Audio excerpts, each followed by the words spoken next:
کارگزاری لی جماعت نے یہ کیا سیکھا تو مختلف ساتھیوں نے مختلف بتایا کہ ہم نے 6 صفات سیکھی اور پھر کسی نے کہا کہ ہم نے نماز درست کر لی، کسی نے کہا ہم نے دعائیں سیکھی۔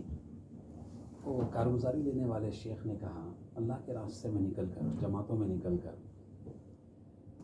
جس کو آخرت کی فکر نہیں لگی، اس کو اپنے آخرت کی فکر نہیں لگی، مطلب کیا ہے، وہ راتوں میں اٹھ کر اپنے خبر اور حشر کو یاد کر کے نہیں رو رہا ہے، وہ اپنے خبر اور حشر کو یاد کر کے راتوں میں اٹھ کر نہیں رو رہا ہے، اس کو مقصد حاصل نہیں ہوا ہے تبلیغ میں۔ دوستو اگر یہ ہم اپنے آخرت کے اعتبار سے ہم فکر مند ہو گئے تو ہمیں مقصد حاصل ہو گیا تبلیغ۔ یہ تبلیغ کا مقصد ہے دوستو، ہمیں اپنی آخرت کی فکر لگ جائے۔ آدمی جو ہے وہ راتوں میں اٹھ کر اپنے خبر حشر کو یاد کر کے رو رہا ہے تو اس کو مقصد حاصل ہو گیا تبلیغ میں۔ اگر ہم نہیں رو رہے ہیں تو پھر ایسے ہی اوپر چل رہے ہیں بس۔ اور کہتے ہیں کہ جس کو اپنی اصلاح کی فکر نہیں ہوتی اس کو دوسروں کی اصلاح کی فکر کا وہ ذریعہ بھی اللہ نہیں بناتے، ایسا ایک مولانا بیان کر رہے ہیں۔ جس کو اپنی اصلاح کی فکر نہیں ہے، اپنی آخرت کے اعتبار سے جو فکر مند نہیں ہے، وہ دوسروں کی آخرت کی جو ہے وہ بننے کا ذریعہ بھی نہیں بنتا وہ۔ اور دوستو یہ کام فکر کا ہے، یہ غم کا ہے۔ مولانا احمد صاحب بھاولپور کے وہ یہ پاکستانی حضرات ہیں نا، اس سیدھے سادے انداز میں ان کی جماعتیں چلتی ہیں، سال ساتھی نکلتے ہیں، 7 مہینے، پوری دنیا بھر میں ان کی بڑی قربانیاں ہیں دوستو۔ وہ پشتو ساتھیوں کو کہتے ہیں کہ ہماری باتیں اللہ کے پاس نہیں جاتی، یہ کام قربانی کا ہے، فکر کا اور قربانی، ہماری قربانیاں اللہ کے پاس جاتی ہیں اور قربانی کے سامنے اللہ فیصلے کرتا ہے۔ یہ کام تو قربانی کا ہے دوستو، باتوں کا نہیں ہے۔ سیدھے سادے انداز کے لوگ ہوتے ہیں۔ ہم ایک ملک میں تھے، وہاں 10 جماعتیں ان کی کام کر رہی تھی۔ ہماری چلے کی جماعتیں چلاتے چلا ختم ہو جاتا، ان کی 7 مہینے کی 10 جماعتیں کام کر رہی تھی پڑوس ملک کی، پاکستان کی۔ تو خیر دوستو یہ فکر جو ہے نا، جس کے اندر فکر ہوگی اللہ اس کو کام کے لیے کھڑا کریں گے۔ وہ ایک مثال دی نا، ایک بہو کو، ایک عورت کو بچہ ہونے والا تھا تو اس نے اپنے ساس کو کہا کہ اگر میں اس وقت سوئی بھی ہوں، جب مجھے بچہ ہونے لگے، اگر اس وقت میں سوئی بھی ہوں تو ذرا مجھے جگا دے۔ تو ساس نے کہا جب تجھے بچہ ہوگا تو خود بھی نہیں سوئے گی، دوسروں کو بھی، پورے گھر کو سونے نہیں دے گی۔ تو اس طرح جس کو فکر لگ جائے گی نا تو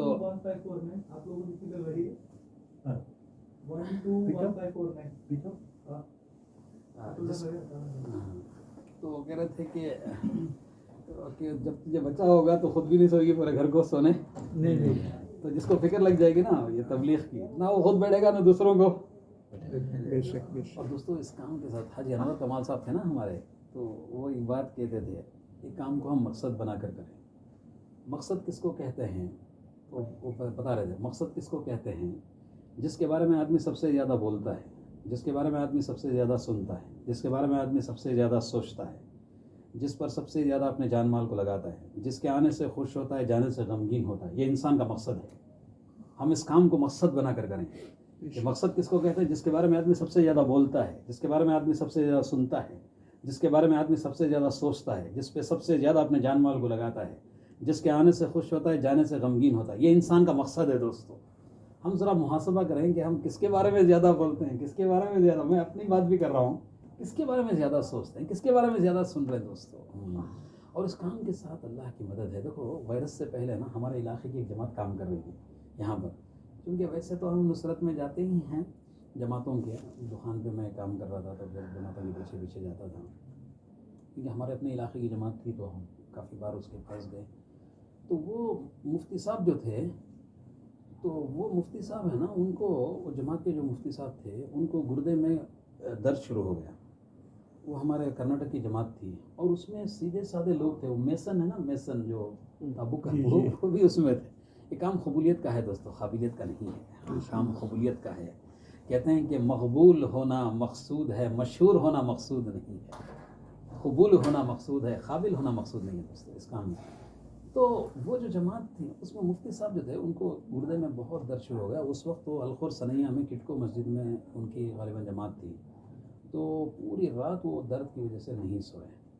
صبح میں ساتھی آئے تو پھر انہوں نے وہ ہاسپٹل، وہاں بھی الخور میں بھی ایک حمد ہاسپٹل بنی ہے، تو وہاں ان کو لے کر گئے ایمرجنسی میں جیسے لے کر گئے لیزر سے آپریشن کر دیا انہوں نے۔ قطر والوں کو اللہ جزائے خیر دے، یہاں پر علاج کرتے ہیں پھر وہ کارڈ پوچھتے ہیں. باقی جگہوں پر دوسرے ملکوں میں بھی ہے نا، پہلے پیسے پوچھتے ہیں پھر علاج کرتے ہیں. باقی عرب ممالک میں بھی اللہ ان کو جو ہے ان کی یہ حکومت کو برقرار رکھیے، ہر پریشانی سے ان کی حفاظت کرے. آمین. بہت سخی لوگ ہیں یہ. سبحان. ایک جنگل میں بھی یہ نیپالی بھی گر جائے نا تو ہیلی کاپٹر بھیجتے ہیں اس کو بٹھا رہی ہے، وہ حمد ہاسپٹل کے اوپر اس کو چھوڑ دیتی ہے. تو پھر لیزر کا آپریشن ہو گیا، ان کا آپریشن کر دیا. شام میں عصر کے بعد ان کو ڈسچارج کیا 4-5 بجے. پھر 10,000 یا 11,000 ریال بل بنائی ان کی. تو بل ان کے ہاتھ میں رکھا مفتی صاحب کے. تو پھر ان سے کہا کہ تمہارا یہ کہاں ہے، ہیلتھ کارڈ کہاں ہے؟ تو انہوں نے کہا میرے پاس تو ہیلتھ کارڈ نہیں ہے. تو پھر تمہارا کفیل کون ہے؟ انہوں نے کہا کہ اللہ میرا کفیل ہے. اللہ نرس نے کہا، وہ ریسپشنسٹ نے کہا ٹھیک ہے بھائی اللہ تمہارا کفیل ہے. وہ عربی میں بات کر رہی تھی، لیکن تم یہاں کیسے آئے؟ انہوں نے کہا نا خروج فی سبیل اللہ، مطلب میں دعوت و تبلیغ کے لیے ادھر آیا ہوں. تو وہ سر پہ ہاتھ رکھ دیا اس نے. یار تم جو ہے اتنا یہاں آ کر تبلیغ کے لیے آ کر اللہ کے راستے میں آ کر اتنی تکلیف، کیونکہ اس نے سارا لکھا تھا نا رپورٹ میں، یہ پورا رات اس نے نہیں سویا ہے، اتنا دن سے اس کو درد تھا. تو سر پر ہاتھ رکھ دیا اس نے. اتنا تم تکلیف اٹھا رہے ہو یہاں پر دین کے لیے آ کر. وہ گئی وہاں پر، وہ کسی سے 10 منٹ بات کیا اس نے، کسی آفیسر سے کسی سے بات کیا. تو دوستو یہ میں حقیقت بتا رہا ہوں کیونکہ میں جانتا ہوں اس مفتی صاحب کو، اور میں کئی بار ان کی نصرت میں گیا جماعت کی. یہ میں سنی سنائی کارگزاری نہیں، اپنے آنکھوں کا دیکھا ہوا بتا رہا ہوں. اس نے کہا 2 ریال بنو اور جاؤ بس. بردت 2 ریال، 2 ریال بس، 2 ریال بنو. اور دوستو اس کام کے ساتھ اللہ کی مدد ہے، اس کام کے ساتھ اللہ کی کھلی مدد ہے دوست. کوئی بات نہیں کی درمیان میں. اب وہ جو مفتی صاحب ہیں نا، وہ مستورات کی جماعت میں نکلے ہیں ابھی. ان کا چھوٹا 2.5 سال کا بچہ ہے، اس کو چھوڑ کر وہ علی گڑھ گئے ہیں. بنگلور سے علی گڑھ بہت دور ہے. تو بعد میں جو ہے وہ بچہ کس کو پوچھے گا دوستو؟ وہ بچہ ماں بھی نہیں ہے، باپ بھی نہیں ہے، وہ اب کس کو دیکھے گا ڈھونڈے گا دوستو؟ یہ اس کے وہ جو درد ہوگا نا، یہ والدہ کو بھی درد ہو رہا ہے، والد کو بھی، اور بچہ بھی جو ڈھونڈ رہا نا اپنے، پتہ نہیں کتنے لوگوں کو اللہ ہدایت دے گا. وہ کہتے ہیں نا ایک درزی کے پاس آدمی کپڑا لے کر گیا، کپڑا لباس بناؤ بول کر. درزی نے کیا ناپ لے کر جو ہے وہ کپڑے کو کاٹنا شروع کر دیا. درزی نے ناپ لے کر کپڑے، وہ آدمی نے کہا یار میرے کپڑے کو کاٹ کے تم ختم ہی کر دے رہے ہو بھائی، کپڑا کاٹے بغیر لباس بناؤ. اس نے کہا ایسا نہیں بنے گا تمہارا لباس، پہلے تمہارا کپڑا کٹے گا پھر تمہارا لباس. دوستو ہمارے جذبات کٹیں گے پھر یہ ایمان کا نور ہمارے اندر اور دنیا کے اندر پھیلے گا. دوستو یہ اللہ نے ضابطہ بنایا ہے. دین قربانی سے آئے گا، قربانی سے ٹھہرے گا، قربانی سے پھیلے گا. دین کی روح قربانی ہے دوستو. اور دعوت اور جو ہے دین کی مثال ایسی ہے جیسے جسم اور روح کی مثال ہے. دعوت ہے تو دین ہے، دعوت ختم ہوئی تو دین دھیرے دھیرے ختم ہو جائے گا. تو وہ چھوڑ کر جو ہے ابھی ان کے 30 دن ہو گئے دوستو. تو غرض جو ہے یہ کام قربانی کا ہے. اور پھر جو ہے یہ آپس کا، ابھی میں ماہانہ مشورے میں گیا تھا، وہ کہہ رہے تھے یہ کام جو ہے یہ اللہ تعالیٰ اپنے فضل سے چلا رہے ہیں اس کام کو. یہ روحانی کام ہے اور غیبی مدد سے چلتا ہے، اور غیبی مدد دلوں کے جوڑ سے آتی ہے. غیبی مدد یہ کام غیبی اللہ کا کام ہے. یہ غیب سے اللہ تعالیٰ چلا رہے ہیں، غیبی مدد سے اللہ تعالیٰ چلا رہے ہیں، اور غیبی مدد آتی ہے دلوں کے جوڑ سے. ایسا جو ہے مشورے میں کہا. تو اس کے لیے جو ہے ہم بھی جو ہے کوشش کریں کہ وہ اب آدمی نا فکر مند ہوتا ہے نا. دیکھو ہم سب جو ہے ایک تو ہم روزانہ گشت تو کرتے ہیں، ملاقات کرتے ہیں، روزانہ گشت کرتے ہیں، لیکن انفرادی دعوت کے اعتبار سے ہم ذرا جو ہے اس میں کمی ہے دوستوں. انفرادی اعتبار سے جو ہے یہ بال کاٹنے والا نائی ہے نا، نائی بال کاٹنے والا، جیسے ہی کوئی اس کے دکان میں جاتا نا تو فوراً جو ہے چہروں کو دیکھتا. وہ یار یہ بال کاٹنے کے لیے آیا ہوگا یا داڑھی بنانے کے لیے. فوراً دیکھتا ہے، ایسا چہرے کو دیکھتا ہے. ہو سکتا ہے بال کاٹنے کے لیے. اس کی نظر ہے نا وہ پیروں پر نہیں ہوتی، اس کی نظر ہے نا بالوں پر ہوتی ہے. اور یہ جوتا سینے والا ہے نا، جوتا سینے والا، وہ ریلوے اسٹیشن پہ بیٹھا رہتا ہے، وہ بس اڈے پر بیٹھا رہتا ہے. وہ ہے نا، وہ آپ اس قریب سے گزریں گے نا ٹک ٹک ٹک ٹک ٹک زور زور سے مارتا ہے. ایسا لگتا ہے کہ جیسے ہم کھینچے جائیں گے اس کی طرف. اور وہ چہروں کی طرف نہیں دیکھتا دوستو، اس کی نظر ہے نا وہ جوتوں کی طرف ہوتی ہے لوگوں کی. دوستو فکر ہے، ان کی اپنی فکر ہے. اور ہماری فکر یہ ہو جائے جس سے بھی ہم بات کریں نا. میں ہمیشہ یہ بتاتا ہوں، یہ ہمارا ساتھی ہوٹل کھول لیا اس نے. میں اس کو کہتا ہوں یار تم تو جو ہے 50 آدمی کو دعوت دے سکتے ہو. تو دعوت ضروری نہیں کہ پورا بیان ہی کرو تم. تھوڑی سی مختصر اس سے بات کر لی. موبائل کی دکان پر میں گیا تھا تو میں نے کہا وہ سر کے بغیر آدمی داخل ہو گیا تمہارے وہ وطن سینٹر میں جو بڑا موبائل کا ہے نا, تو میں بھی کچھ کام سے وہاں چلا گیا تھا. میں نے وہ موبائل والے کو کہا یار سر کے بغیر آدمی داخل ہو گیا تمہارے وطن سینٹر میں, پورے مارکیٹ کے لوگ باہر چلے جائیں گے, وہ آدمی اندر ہو جائے گا, پتہ نہیں کیا بلا ہے, جن ہے, شیطان ہے, سر کے بغیر تو آدمی نہیں ہو سکتا. میں نے کہا سر کے بغیر آدمی اس طرح جو ہے نماز کے بغیر دین ہی نہیں ہے. تو تھوڑی سی ایسی بات کر لی ہم نے, تھوڑا سا جو ہے انفرادی دعوت کو قابو میں لانا دوستوں, کیونکہ وقت ہمارے پاس نہیں ہے, ہر آدمی یہاں ڈیوٹی کرتا ہے اور تھوڑا سا وقت ملتا ہے جس کو ہم شام میں استعمال کرتے ہیں. لیکن ڈیوٹی میں ہم لوگ بہت لوگوں کو بات کر سکتے ہیں, اور گھر پر ہم بات کریں, ہم اکثر کیا ہوتا ہے ہم چراغ تلے اندھیرا, گھر پہ ہم دین کی بات نہیں کرتے. ہاں سب سے پہلے ہمیں اپنے گھر سے تبلیغ شروع کرنا ہے دوستوں. میں ایک بات بول کر اپنی بات میں ختم کر دوں گا کہ ابھی میں سنا رہا تھا کہ حضرت مولانا عمر صاحب رحمۃ اللہ علیہ کی کارگزاری, 2-3 منٹ میں بات کر کے اپنی بات کو ختم کر دوں گا. وہ کہہ رہے تھے کہ اپنی کارگزاری بیان کر رہے تھے, تو انہوں نے کہا کہ جب سے میں نے ہوش سنبھالے, مطلب 2-3 سال کی عمر میں جب بچے کو ہوش آتا نا, تو کہہ رہے تھے اس عمر سے میں نے دیکھا, میں نے اپنی ماں کو نماز پڑھتے ہوئے دیکھا اور دعاؤں میں روتے ہوئے دیکھا. چھوٹا سا بچہ ہے نا, دیکھو بچے ہیں نا, ماں باپ سے جو ہے وہ عادتوں کو لیتے ہیں دوستوں, ان کو کہنے کی ضرورت نہیں. چھوٹے بچے ہیں نا, چھوٹا بچہ جو ہوتا ہے نا, 2 مہینے کا بچہ ہے, آپ مسکرا کر اسے بات کرو وہ بھی مسکرائے گا, آپ اسے گھور کے دیکھو وہ ڈر جائے گا, وہ رونا شروع کر دے گا. دوستوں وہ تاثرات لیتے ہیں بچے, وہ ذہن ہوتا ہے ان کا, ان کے دل میں کیفیات ہوتے ہیں وہ. تو کہتے ہیں کہ 2-2.5-3 سال کی عمر میں, وہ کہتے ہیں جب سے میں نے ہوش شعور آیا تھوڑا بہت, تو میں نے اپنی ماں کو نماز پڑھتے ہوئے دیکھا اور دعاؤں میں روتے ہوئے دیکھا. اور وہ کہتے ہیں کہ میں نے نماز اپنی ماں سے سیکھی. چھوٹا سا بچہ جو سوتا ہے نا, بازو 3-4 سال کا بچہ ہی سو سکتا ہے, اس زمانے میں ہی ان کی والدہ نے جو ہے وہ سمائی ذات البروج اور اصحاب کہف کا قصہ بچے کو سنا دیا تھا, اور مدرسے میں ڈالا. وہ بہت ذہین تھے, اور پھر جو ہے وہ انگلش وغیرہ میں پرائز بھی لیا تھا, شہر میں بمبئی میں پڑھتے تھے. جب گاؤں گئے والدہ نکال کر مدرسے میں ڈال دیا, تو ان کے خاندان کے بڑے جو تھے وہ سرپرست وہ آئے, ان کے والد نہیں تھے. انہوں نے کہا کہ یہ کیا کر رہی ہو تم, یہ تمہارا جو ہے پورا ذمہ داری تمہارے بھائی پر ہے, تم یہ بچہ بھی یتیم ہے, یہ خرچ کر کے یہ کچھ انگلش وغیرہ سیکھے گا تو پھر جو ہے ذرا آسانی ہوگی, پیسے وہ کمائے گا تو سہولت ہوگی. انہوں نے کہا نہیں یہ دین جو ہے, یہ دین اس کی زندگی میں آئے گا, یہ دین کا کام کرے گا, دنیا اس کے ٹھوکر میں آئے گی. یہ بچہ چھوٹا سا بچہ کھڑ کے سن رہا ہے, یہ دنیا ایسی گول ہے, وہ کیسے میرے ٹھوکر میں آ جائے گی, اتنی بڑی دنیا کیسے آئے گی بول کے وہ سوچ رہا بچہ. تو پھر جو ہے والدہ نے بڑی تکلیف سے قرض لے کر, اور پھر وہ بیمار بھی تھی, تو پھر بچے کو پڑھایا دوستوں. آخری سال تھا نا تو بہت ضعیف ہو گئی, وہ آنکھوں کی روشنی چلی گئی.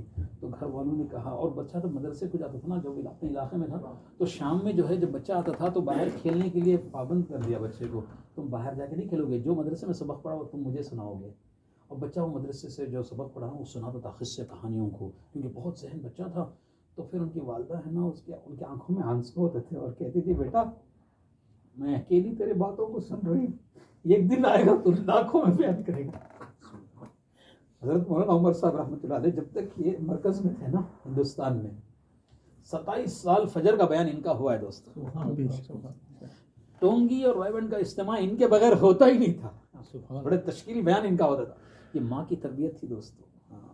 آخری وقت جو تھا نا وہ تو اندھی بھی ہو گئی تھی, اور آنکھوں سے معذور بھی ہو گئی تھی ان کی والدہ. تو ایسا اوپر دیکھا, مسکرایا, تو پھر سلام کیا, تو پھر بات بے ہوش ہو گئی. تو پھر ہوش آیا, تو پھر کہا, گھر والوں نے پوچھا آپ کس کو دیکھ رہی تھی, تو کہا کہ 2 فرشتے آئے, درمیان میں نے اپنے بچے عمر کو دیکھا, میں نے فرشتوں کو سلام کیا. اس کے بعد ان کا انتقال ہو گیا دوستوں. وہ بچی درمیان ساتھیوں نے جو گھر کے مستورات جو بچیاں تھیں ان کو نے کہا کہ عمر کو بلا لے, تو تمہاری حالت ایسی ہے. ان کا نہیں مت بلا اس کو, میں تو خالی ہاتھ جا رہی ہوں. اللہ پوچھے گا کیا لائی وہ, تو میں کہوں گی اللہ میں تو خالی ہاتھ آئی ہوں, لیکن میرے ایک بچے کو تیرے راستے میں چھوڑ کر آئی ہوں. تو یہ ماں کی تربیت تھی. تو اس لیے جو ہے ہم گھر پہ بات کریں, سب سے پہلے نماز کا جائزہ لیں. تم فجر کی نماز کو اٹھی تھی, بیوی سے پوچھ رہے ہیں فجر کی نماز کو اٹھی تھی, بچے سارے فجر میں اٹھے تھے, ہاں تعلیم ہو رہی ہے گھر میں, ہاں بچہ مدرسے کو جانا نہیں جا رہا ہے, ہاں تو دوستوں ہم جائزہ لیں گے. ہاں ہم اپنے گھر والی کو جو ہے جماعت میں لے کر جائیں, مستورات کے اجتماع میں لے کر جائیں. دوستوں تبلیغ ہمیں گھر سے شروع کرنا ہے. ہاں اپنے بچوں کو لگائیں گے. عورتوں کو اللہ نے نبی نہیں بنایا, لیکن عورتیں دین کا کام کریں گے, اللہ ان کو نبیوں کے ساتھ کھڑا کر دیں گے.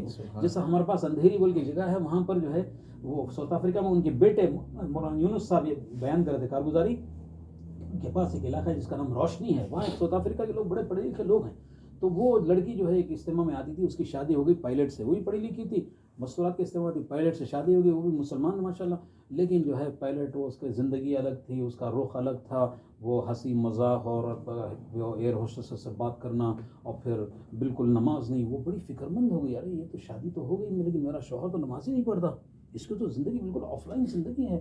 تو وہ مستورات کی جہاں اجتماع میں جاتی تھی, وہاں ان کو کہا کہ تم دعا کرو میرے شوہر کے لیے, اور فلاں دن اس کی چھٹی ہوتی ہے, تم آ کے بات کرو, یہ لے کے جاؤ اس کو 3 دن. وہ اس کو جو ہے تشکیل کی اندر سے عورت, دیکھو عورت کی بات آدمی مان لیتا ہے, عورت منا لے گئی. حضرت آسیہ رضی اللہ تعالی عنہا نے فرعون کو منا لیا, حضرت حوا علیہ السلام نے حضرت آدم علیہ السلام کو منا لیا. عورت کے اندر یہ صلاحیت اللہ نے رکھی ہے, پر مرد کو منا لیا 3 دن نکلنے کے لیے. مناسب جماعت میں نکلے تو پھر ان کو ساری باتیں معلوم ہوئی, دین کیا ہے, دنیا کیا ہے, یہ جو ہے یہ فلم کیا ہے, ساری باتیں معلوم ہو گئی. پہلے وہ فلمیں دیکھتے تھے جناب پائلٹ صاحب, وہ پلین اپنی ایلیویشن پہ 12 گھنٹے کی فلائٹ اڑاتے تھے, پہلے فلمیں دیکھتے تھے. آج ان کا عالم یہ ہے جب اوپر فلائٹ چلے جاتی ہے پائلٹ کو کچھ کرنا نہیں پڑتا, پہلا آدھا گھنٹہ, باقی اترنے کے ٹائم پہ آدھا گھنٹہ اس کا کام رہتا ہے. اب کیا کرتے ہیں, وہ قرآن شریف کھولتے ہیں, قرآن پڑھتے رہتے ہیں, پتہ نہیں کتنے پارے پڑھتے ہیں, جاتے ہوئے بھی آتے ہوئے بھی. وہ مذاق بھی چھوڑ دیا, لڑکیوں سے بات کرنا چھوڑ دیا. وہ ایئر ہوسٹسز وغیرہ وہ انہوں نے کمپلینٹ کیا, یار یہ تو اچھا تھا, ابھی تو یہ پتہ نہیں کیا دیوانہ ہو گیا, کسی سے بات بھی نہیں کرتا, اپنی نظریں نیچے رکھتا ہے, یہ کیا ہو گیا اس آدمی کو, بول کے کمپلینٹ کر دیا. کیونکہ وہ سارے غیر ہوتے ہیں نا وہاں پر کام کرنے والے.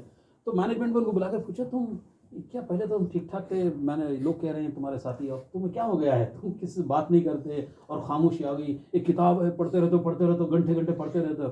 تو انہوں نے کہا کہ میں قرآن شریف پڑھتا ہوں اور یہ دعا کرتا ہوں کہ اللہ تعالیٰ جو ہے عافیت کے ساتھ ہمیں لے کر جائے اور عافیت کے ساتھ ہمیں لے کر آئے. ہاں, تو پھر مینجمنٹ نے کہا تو ہم بھی چاہتے ہیں کہ ہماری جہاز جو ہے وہ جو ہے عافیت سے جا کر عافیت سے آئے, اگر تم ایسا کرتے ہو ایسے ہی کرتے رہو. زندگی کیسے بدلی ایک عورت کی زندگی دوستوں. اس لیے آپ سے بھی عرض ہے کہ اپنے گھروں میں تعلیم, اپنے ڈیرے میں تعلیم, اور روزانہ مسجد کو وقت دینا. 8 گھنٹے ہم ڈیوٹی کرتے ہیں دوستوں, 8 گھنٹے 10 گھنٹے جانے آنے کے لیے 1 آدھ گھنٹہ لگتا ہے, 10 گھنٹے ہم دنیا کے لیے دے رہے ہیں. 1 گھنٹہ اگر تبلیغ کو ہم نہ دیں, بولو کیا یہ انصاف کر رہے ہیں؟ کہتے ہیں کہ حق تو یہ تھا کہ سب دین پر لگتا, اس سے جو بچ جاتا وہ ہم دنیا پر لگاتے. ہو تو یہ رہا ہے سب دنیا پر لگ رہا ہے, اس سے جو بچ رہا ہے وہ بھی ہم دین پر لگانے کے لیے تیار. کہتے ہیں کہ صحابہ کرام دین میں سے دنیا کے لیے وقت, آج ہم دنیا میں سے دین پر وقت لگانے کے لیے تیار. اس لیے جو ہے سب جو ہے سب سے پہلے میں ارادہ کروں, میں سب سے کمزور ہوں, میرے لیے دعا کریں. باقی زندگی اللہ ہماری قبول کر لے, عافیت کے ساتھ دعا کرو, تو سب ارادہ کرو انشاءاللہ. ٹھیک ہے. اور دوسری بات, آخری بات کیا ہے, دیکھو یہ فصل کاٹنے کا وقت ہے. اکثر ساتھی ہمارے رمضان میں نکلتے ہیں, سال بھر محنت کی, ساتھی ارادہ کر رہے تھے. اکثر رمضان میں بہت سارے ساتھی نکلتے ہیں, اور کمائی کا مہینہ بھی ہے دوستوں. رمضان میں ہم دیکھو 10 کر کے 4 لوگوں کو 5 لوگوں کو لے کر آتے ہیں. رمضان میں جو جیسے اعلان ہوتا ہے پورے مسجدیں فل ہو جاتی ہیں. ہم ایک ملک میں تھے, کوئی جیسے اعلان ہوا نیچے اوپر سب مسجد بھر گئی دوستوں. کوئی دوسرا ملک تھا, فارن کنٹری تھی, پورا نیچے اوپر. اس طرح رمضان میں بغیر محنت کے مجمع آ جاتا ہے دوستوں, ایک کمائی کا مہینہ ہے. اب جو ہے جب کسان جو ہے جب فصل کاٹنے کا وقت ہوتا ہے, بجلیاں بھی کڑک رہی نہ ہو جاتا ہے, اور رات میں جانا رات میں, دن میں جانا دن. تو یہ فصل کاٹنے کا وقت ہے دوستوں, اس میں ہمیں قربانی بڑھانا ہے, تشکیلی جماعت بنائیں, اور پھر جو ساتھی نکلنے والے تھے ارادہ کر رہے تھے ان سے ہم پہنچے, ان سے مذاکرہ کریں. پھر کیا ہوتا ہے, ہم بھی نکلتے ہیں, وہ جو ارادہ کیا وہ بھی نکلتے ہیں. اگر تشکیل یہ کٹائی کے وقت میں اگر ہم بے فکر ہو جائیں, تھوڑا سا سستی آ جائے, تو ہم بھی رہ جاتے ہیں. مجمع جو ارادہ کیا تھا وہ بھی, اللہ ہم سب اس کے لیے سب تیار ہیں انشاءاللہ. اللہ توفیق دے دے, ہم سب یہاں آ جائے. کرسی تھوڑا